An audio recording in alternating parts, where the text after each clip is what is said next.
Oui, c'est le point quasi mensuel que nous faisons sur l'eau avec le conseil régional et le conseil départemental. Vous savez que nous sommes engagés dans un plan d'action prioritaire de 71 millions sur les années 2018-2020.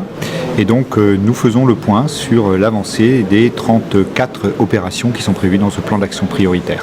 Alors je vous donnerai les chiffres exacts demain puisqu'on les réserve pour la CTAP au conseil régional.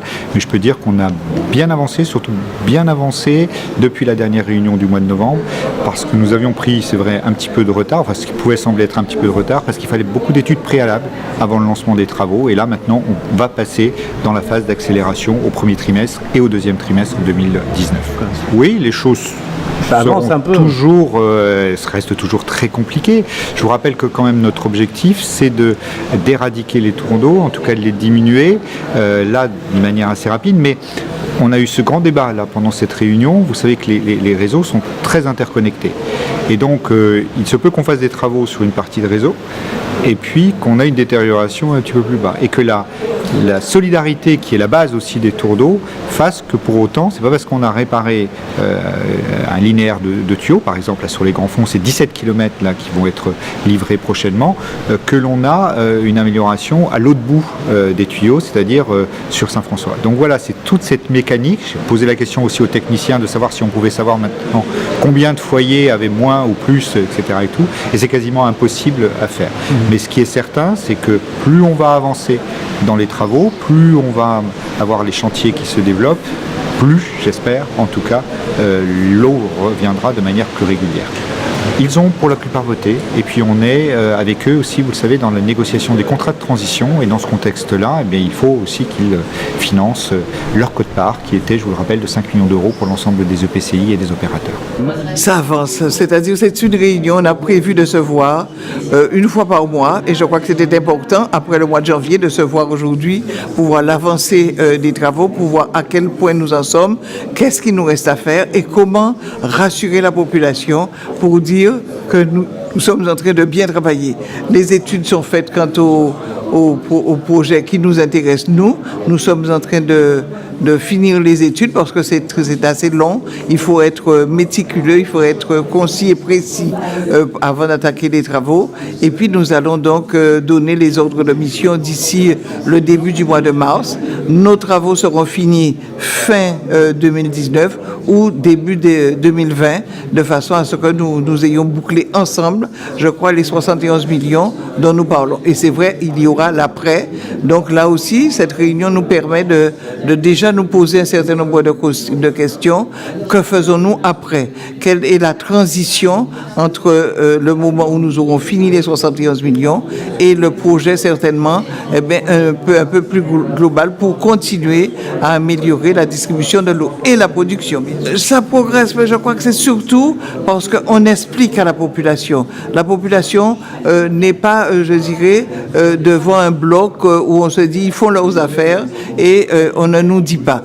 On peut pas à pas, on informe, comme cette réunion d'aujourd'hui avec les médias qui nous accompagnent, donc on informe de l'avancée des travaux. Donc là, les gens se disent, donc petit à petit on améliore. C'est vrai qu'on améliore, mais c'est vrai qu'il y a encore beaucoup trop de coupures, beaucoup de foyers qui le matin n'ont pas d'eau au moment où il faut se préparer pour aller, ou préparer ses enfants pour aller au travail ou à l'école.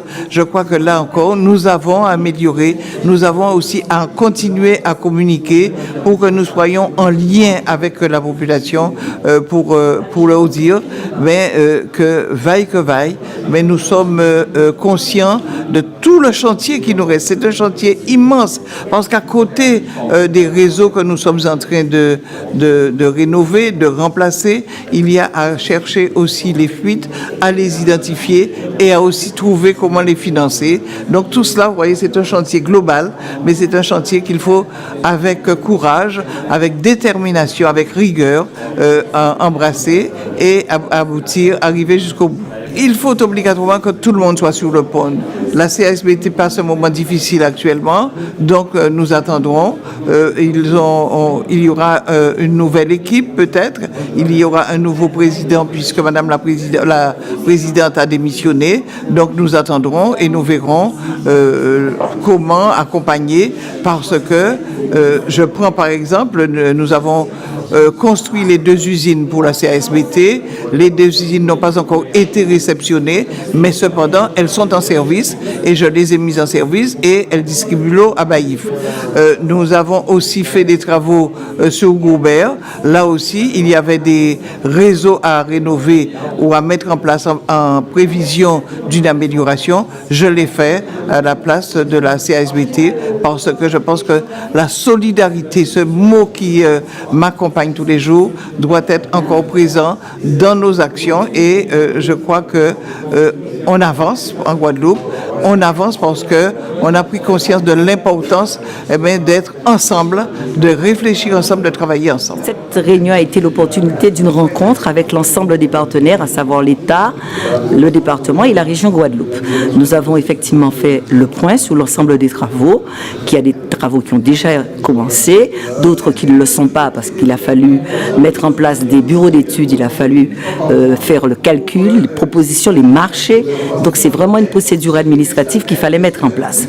Mais sur Cap Excellence, par exemple, nous avons les 17 km puisque les dossiers étaient déjà beaucoup plus mûrs et forcément, on a pu exécuter les travaux très rapidement. S'agissant des autres communes, Gourbert, 7 km qui va être effectivement repris, il y a quelquefois une attente un peu plus longue parce que les études n'étaient pas encore effectuées.